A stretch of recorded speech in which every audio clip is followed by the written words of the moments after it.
Okay. Okay, this is going to be a video on doing the part 2 of micrography. In this part, we've got the basic. In part 1, we have the image, the essential, just basic black and white image of Abraham Lincoln, and we were able to see how to condense the text, hopefully, to be able to make these shapes visible. Now, right now it's pretty basic. I like to kind of take it a step further to be a little more inventive and creative, and maybe incorporate some of the photographic elements and just kind of feel this out. So that's going to be part 2. Now, what you learn in part 2 can be taken in many different ways when you get ready to do your own creative version. Okay. But when you get ready to do your version, you're going to start out like this, and then you're going to extend that into your more creative version. So anyway, I'm going to show you what we're going to try to create. So this is my practice to kind of get into working with some of the different things we want to try to do. Part of it is, you can see there's sort of some more grays now in the black, and there's some more grays kind of in the white area. So we have a little more detail, a little more definition, a little more 3D. So it's a little more subtle, just more to look at. And when you look in the background, put in a color, like a tint of a color, kind of a transparent kind of overlay of color on top of the image. That was something I found online, and I'm going to show you that. And then lastly, we did some more text kind of design on the image. And you might find your own way of going about doing that. I'm going to talk about that. Okay. All right. So let's get to this. All right. So what I'm going to do is, first of all, try to isolate the background so that then I can put in that image I was showing you. So let's do this. I'm going to click on the gray layer, and I'm going to let's see, I would like to try to erase this background. That would be ideal if I can select that and then erase that background, because that's where I want to put in that photograph. Okay, so what I'm going to do is I'm going to go to my quick selection tool, make sure it's on the plus, make sure, let's see, I don't know. All right, we'll try that. I haven't used quick selection tool in a while. Make that a little bigger. Let's just see if it'll only, I was a little worried about that. Well, I can take the minus tool and see if I can go in and fix that. Let's see, because it went over into the image. I was afraid of that. I was hoping the text would define that edge a little better. So I lost part of my selection there. If you go Command Z, it will bring back your selection. So I'm going to sit here and try if I can work with this. Sometimes zooming in, you can get things to be more fine-tuned, or either decrease the size of the selection tool. This might be just a little difficult here, or else I might have to find another way of going about doing this. There we go. Nope.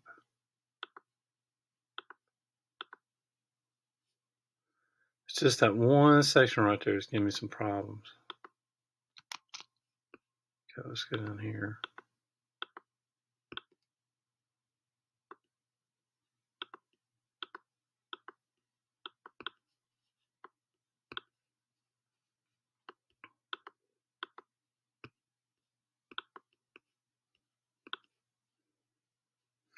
Now what I could do, which I probably should have done, is just took the time to take a paintbrush and go and outline this image.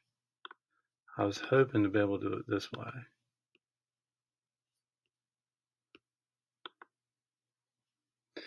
All right, so let's try that.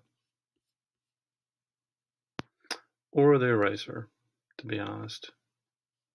Or there is another way. There is another selection tool. If I go to the lasso tool,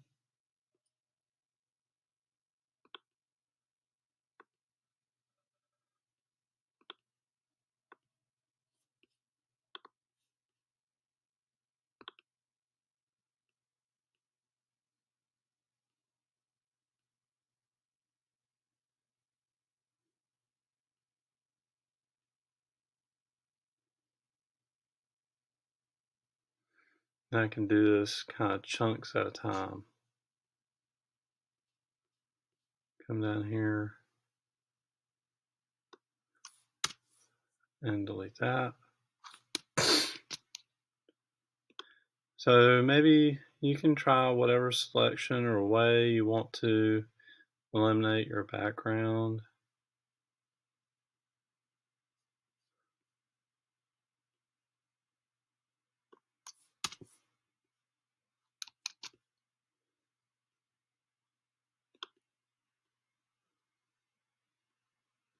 I have on my trackpad, I have one finger on the trackpad and I have another finger to move my lasso around. I have to come back to the beginning to complete those loops. Okay. And then here, I can just take my eraser and go in and erase the rest of the background.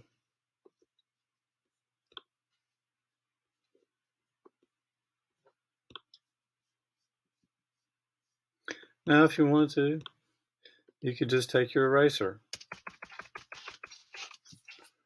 and just go around and erase. That's totally up to you. So maybe I'll switch over to my eraser.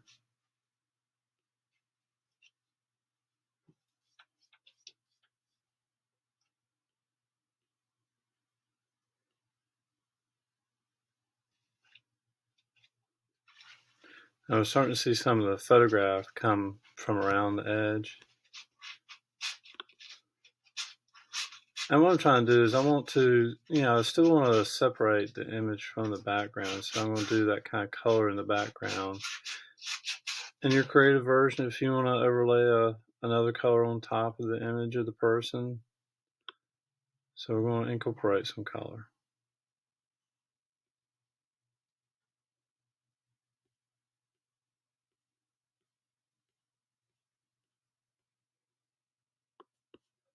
All right, so now I increase my eraser size.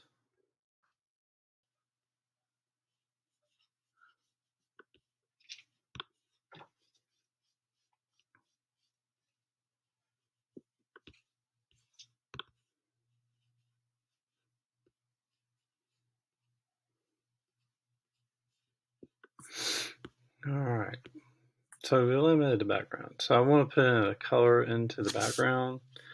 And I'm going to do that by putting it underneath my gray layer. So I'm going to create a layer, selected the bottom layer, and create a new layer underneath the gray.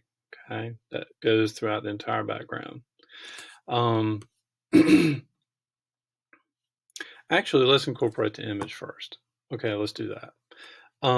So I found an image online of just something from the time period of Abraham Lincoln. I tried to look for different things. I looked up like artifacts and imagery, anything like that I could find. So the Civil War took place during that time. So I found a rather gruesome image, but still I wasn't interested in the gruesome aspect of it. This is the image. It was Antietam battle. But I really was responding to this house and these wheels right here.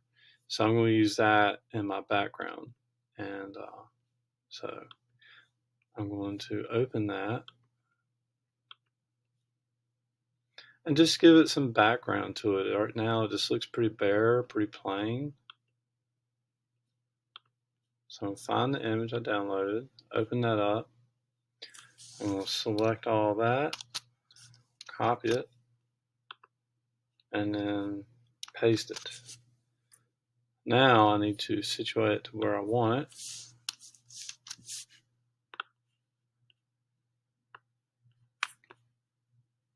And you can see, Abraham Lincoln's getting a little lost in this, because it's black and white.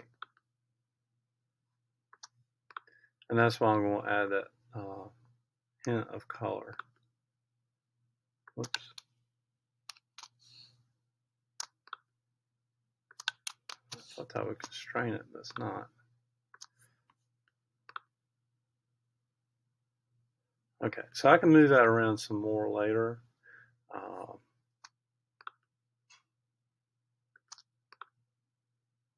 I'm not so interested in the dead bodies down there, but all right.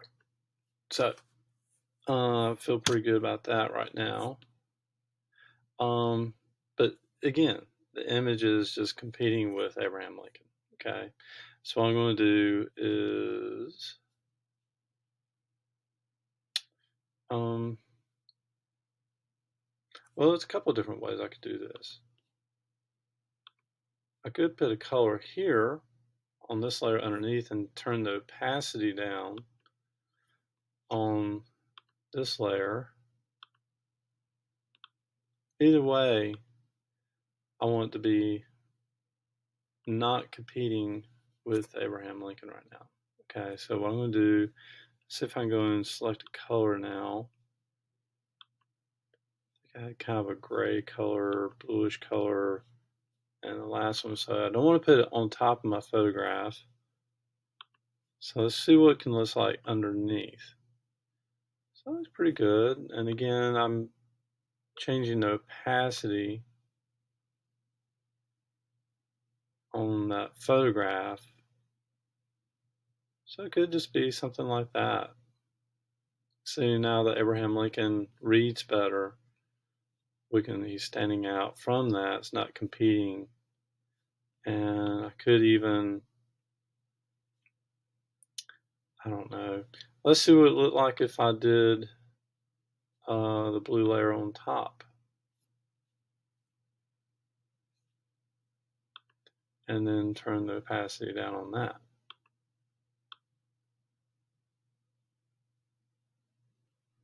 About the same. Either way. If I turn the opacity up on this now, it can kind of come through a little better. So I think I'm liking it a little bit more on top. Now there's other things I can do with that image. If I wanted to dim it down a little bit, I can go in, I got that image layer selected. I can go into adjustments and levels, and I can take down some of the contrast within the image. Actually, let's add in contrast. Let's take these down.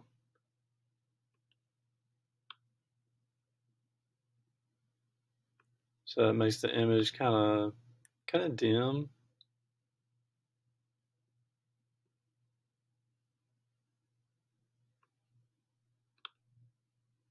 I can really take it to extremes, and that's something you want to play with. And I'm just trying to see how that looks with Abraham Lincoln. That's kind of what I'm going with, just the readability and how it goes. So, okay. So I feel pretty good about that. All right, so we'll go with that. Maybe there's more it can be done, but we'll go with that for right now. So right now, what I want to do, I'm going to actually cut some of this off, actually all of this, and get back to the image of Abraham Lincoln. Okay. And what I'm going to do is, actually, I really need to actually kind of erase the background on this one too. Well, I need to have it selected, and I can't do anything with it right now because it's got a lock on it. So I'm going to double click on that layer and click OK. And what I'm going to do is I'm going to put a filter on this background. And I'm going to go to Filter Gallery.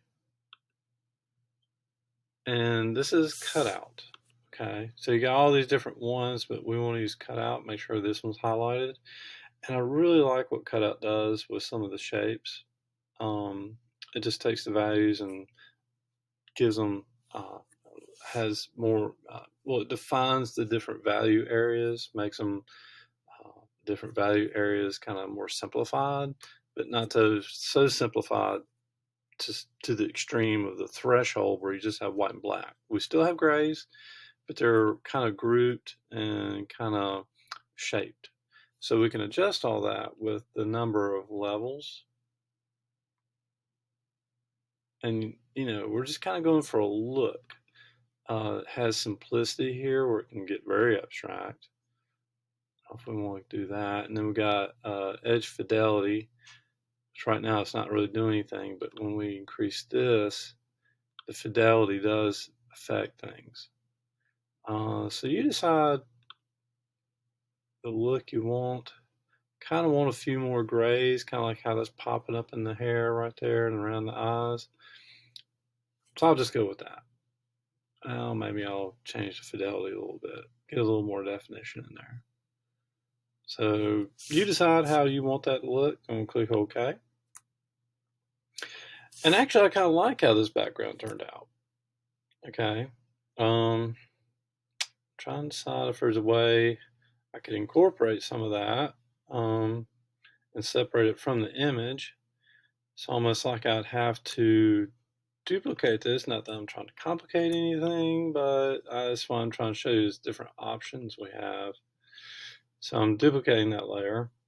And on this one, I'm going to erase the background again.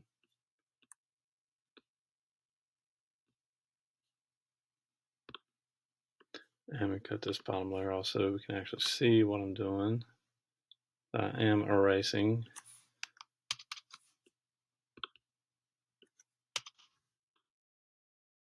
Yeah, I think I like the erasing better than the selecting. I'm having a hard time with the selecting.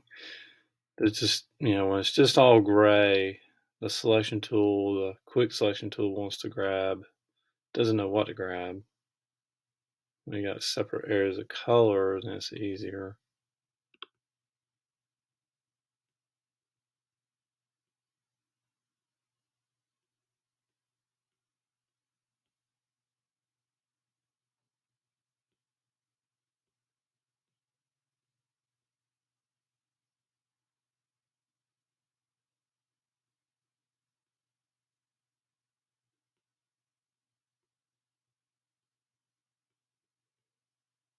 All right.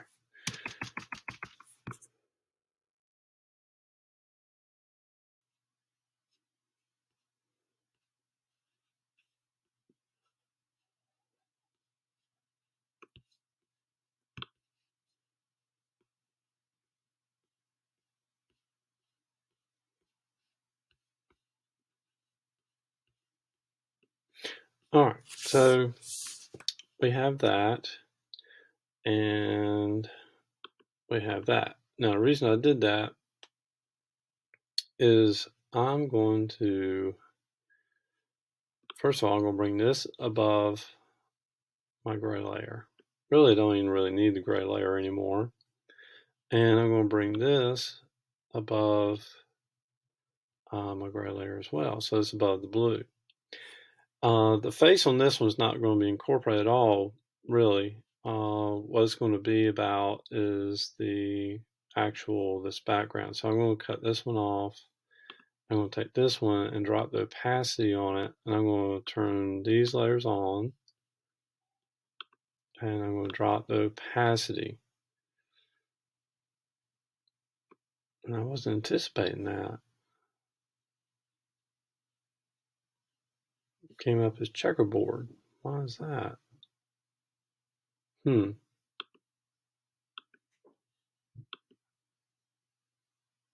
Oh, these came out really dim. Oh, I need to cut this one on. Okay. All right. Okay. So it was important. I was actually using opacity. I'm actually using all three of these layers right here for my background. You can kind of see why that turned out the way it did. This bottom layer, I think, is 100% opacity, whereas these other ones are a lower opacity. This one's 33, this one's 21. So I needed something fully opaque underneath. Now, what I'm seeing here is why I have this layer even incorporated. You can kind of see some of this kind of, I don't know, debris, if you want to call it. Just gives it some shape over the photograph, just kind of give it layers. And, I'm not really looking at the image of Abraham Lincoln. So let me cut on this layer so that maybe you can kind of see what I'm talking a little bit better when I cut this on and off. And again, I don't know, maybe that's not going to work. I don't know. I just thought maybe it might look neat.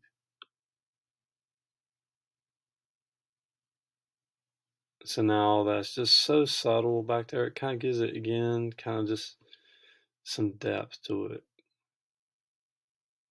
And now maybe I might want to go back and increase some of the contrast on that image. I don't know if that really did anything, or maybe I want to bring back some of the opacity of it. And maybe I want to increase some of the contrast on this, if it will. Doesn't like it will.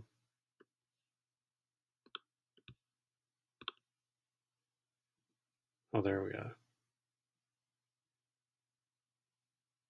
That's what I'm talking about. So, okay. Kind of neat stuff, maybe. So let's cut on our lettering now and see what that looks like. Okay. And see that just kind of just took it that much further, I feel like. Now it's got the text, it's got the image. But I kind of feel like it's the things are getting a little too contrasty, even in uh, this image. It's just, I don't know. So let me go in that. I might turn down, adjust contrast on that. And this is the layer that was the, where we did the, I'm just going to cut off these layers just so we can focus on it.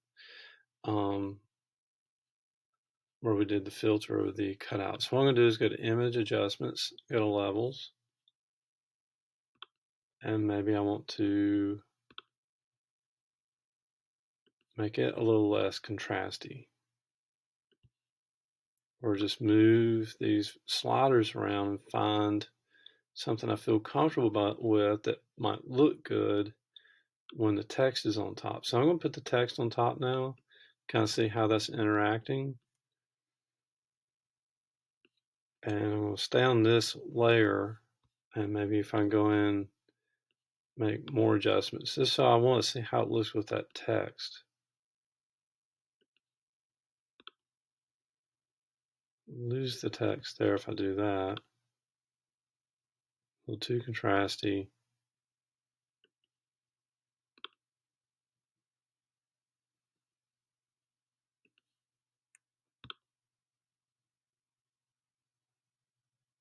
Okay, so I feel pretty good about that. I see the text pretty well. It's interacting well with the image. There's a lot of interesting little details and grays coming through. So I'll click OK. Now let's click on these bottom layers just for the final touch and see how that looks. And back off. Pretty cool. I feel pretty good about it. It's kind of got this weird kind of stuff sticking around the edge right here. I might go in and erase some of that. Where I think it's lingering over from this part of the image going out there. So if I went in my eraser on this layer and kind of touch some of that up, kind of gives it this kind of strange outline. I might want to kind of go and adjust some of that, maybe.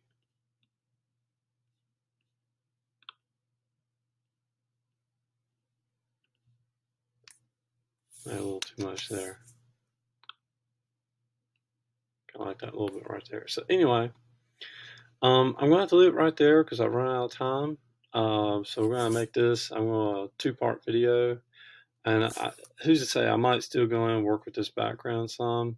Kind of feel like the edges around this is just, I don't know, not really sure I'm liking how that's looking. Not sure. But anyway, we'll leave it there for now. And I'll make a separate part for the lettering of this lesson.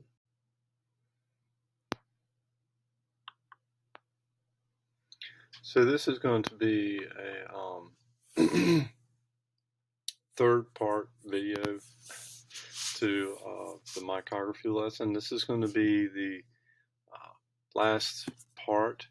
What we're going to do at this point is do some things with large letters, okay, in terms of shaping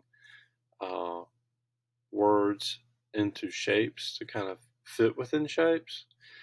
And I can show you an example of this where it's been completed. So this is my second time doing this image. The first time, this was my first time. And as you can see here, this is what I created. I took some, Abraham Lincoln was called Honest Abe. So I thought I'd take those words and then incorporate those in some way because they're unique to Abraham Lincoln. And I was trying to think of a way to incorporate honest, and I thought, well, maybe we can fit that within his hair up here. And then Abe, I thought maybe you could try on the outside. So we'll try that again. I'll show you how I did that. Okay. All right. So first off, let me go ahead and click on this top layer because we want our text to be on the very top. So I go to my type tool and I click on that. So I need to make sure whatever, I can change the color later. So just for right now, go with something about like that. It's different than what's in the blue background, kind of bluish background. And then as far as the font goes, maybe I think this is the font I used when I did the other sample. So maybe I'll go ahead and stick with that. I can also change that. I do want the type to be pretty large. Let me just click here, see how big that is. Okay, so we'll go with that for now. All those are things I can change, the color, size, and the font after I do this. So type in honest. I'm going to do all caps. And then I'll check that. So I think that font's going to work pretty good. I think that color might work pretty good within that area.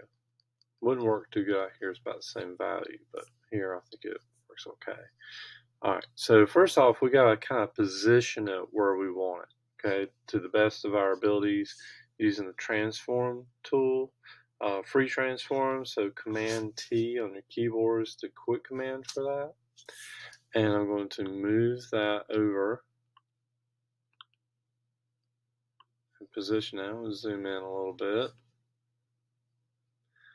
And I'm going to turn that because it's kind of an angle right here a little bit. So I'm going to turn that into space.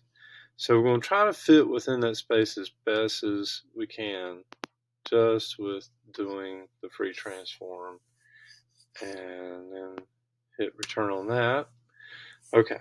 So now to shape this, we're going to have to rasterize the type, which means right now this T means it's not rasterized. We have rasterized type before, maybe recall how we do that, but if you two-finger touch on this field right here on that layer, go to rasterize type, and now it is something we can bend and shape. And the way we do that, we're going to go up to Edit, we're going to go to Transform, we're going to go to Warp. Now what Warp does, it puts this sort of a mesh on it that we can then take each one of these and then kind of just push and pull and you'll see in a second. So let me just grab this corner because I need to bring the E kind of down to the hairline. That's what we're trying to do, is I'm trying to fit this word within this area, basically. Okay. All right. So let me pull this down here. As you can see, I got this handlebar right there. Now it happens at every corner. So as you can see right there. But then also you can grab at this corner. And sometimes if you don't grab on that corner, it'll let you know you didn't do that correctly. So for instance, if I clicked out here, a lot of times it'll tell me. Anyway. All right, so I'm going to pull this up here. You can pull that, but you can also grab on this part and then push too. All right, and then if I didn't do enough, so I'm going to come down here to these as well. Now I feel pretty good about that E. Now once I move something, it's going to move it again, possibly in other places, then I might have to go back and readjust.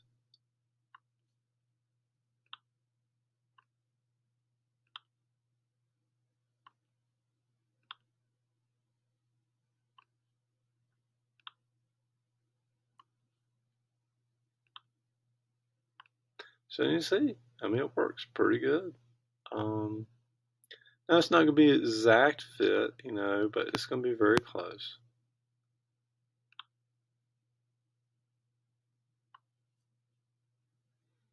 So let's see, pull that in there, pull that down there.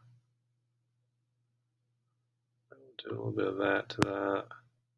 Pull this up that way.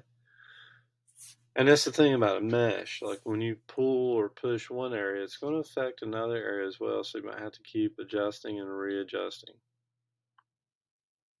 All right. So once I'm done with all that, I'm going to click on check and commit.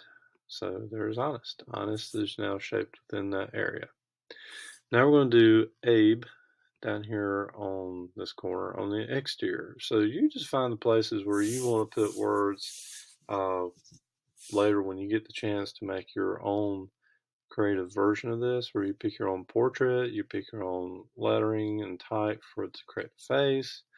You pick the background, however you want to create that, and then whatever words you want to shape into these large areas. Okay. I'm going to, of course, share some student examples with you when we get to that point. So now we're going to create a new word of honest Abe. So if you recall back to here, I had that here and I used white. I think I'm going to stick with that. So got my type tool, got the top layer selected. So I'm going to click down this area and just type in Abe. Remember, I'm doing all caps here. Now this time I don't want it to be white, it's on the exterior. So or something kind of maybe near white. Or maybe I will do basically white. Let's click OK on that. Yeah, I feel pretty good about that. So free transform again. So I can put it down here in this area, get it as close to that space or shape to fill that area as possible. Just kind of wedge that down in there, maybe make it a little bigger.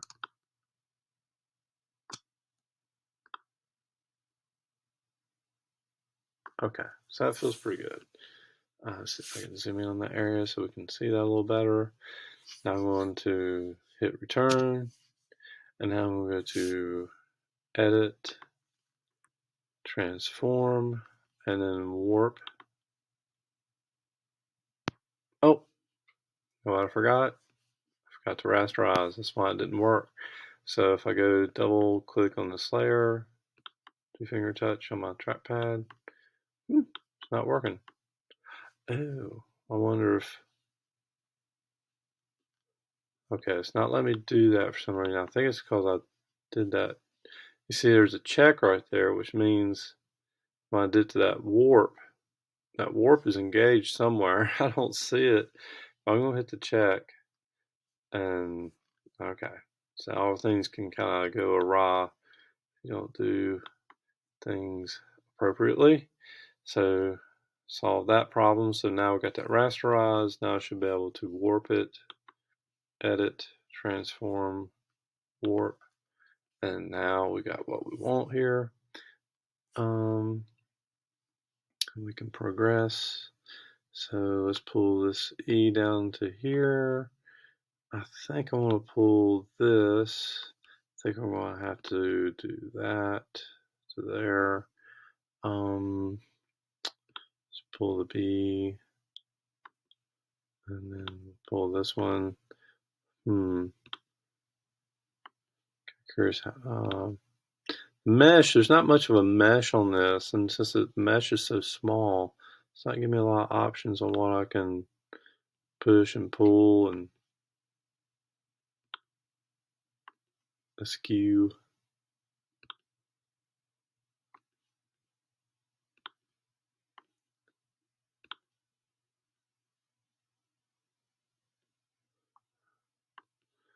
Let's see. You just decide what you think looks best in terms of how much or what type of shape. Since I don't really have a shape right here that I'm trying to fill in with this, all I have is this area and this area.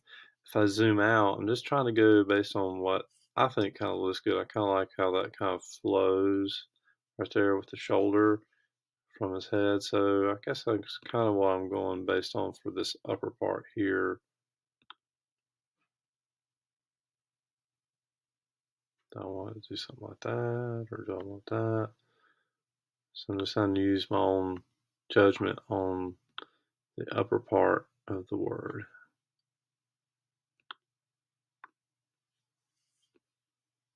See how that looks. I feel pretty good about that. So if I did that, I don't know, it kind of gives it sort of a 3D rounded bulbous kind of look to it.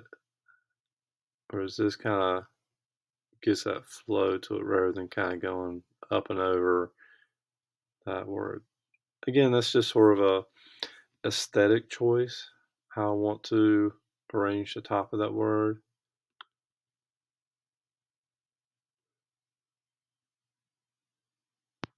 Kind of like how that fits up in that area. Okay, so I'm going to commit to that. And that's basically it as far as completing this assignment. This is the third part, final part, and that's it.